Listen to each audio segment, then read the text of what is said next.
இன்னும் சொல்ல போனோம்னா சில மனுஷங்களுக்கு சில முகம் இருக்கும். கோபாலுக்குள்ள முகம் என்னன்னா அவருக்கு பொய்யே பேச தெரியாது, உண்மையிலே பொய் பேச தெரியாது, நேருக்கு நேரு ஏதாவது என்ன சொல்லிடுவாரு. அவர் வந்து இந்த தொகுதியில் அவரை தவிர நான் வேற யார் நிறுத்தியிருந்தாலும் இந்த கம்பெனி இருக்கிறாங்க இல்லையா, பிரைவேட் கம்பெனி, அவங்க வந்து வேலை பார்த்துருப்பாங்க. கட்டு உடையாத வச்சிருக்காரு. இன்னைக்கு கட்டு உடையாத உருளமேட்ட தொகுதிக்காரங்க எப்படி இருந்ததோ அப்படியே அதே முகத்தோட இருக்குது.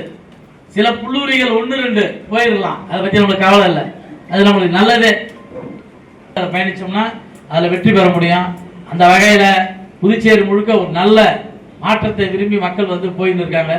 அதில் சிறப்பான முறையில் வந்து நாம் ஒரு 20 தொகுதியில் நிற்கணும்னு முடிவு பண்ணியிருக்கோம்.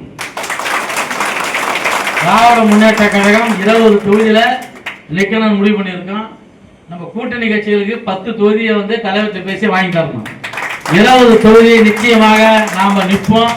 அந்த 20 வெற்றி பெறக்கூடிய வகையில் நம்மளுடைய வீடு அமையா. அதனால வந்து அந்த கட்சியில் சொன்னாங்க, இந்த கட்சியில் சொன்னாங்க, அவங்க கட்சியை வளர்க்கறதுக்கு அவங்க 1000 பேசுவாங்க, அவங்க கட்சியை வளர்க்கறதுக்கு அவங்க 1000 பேசுவாங்க.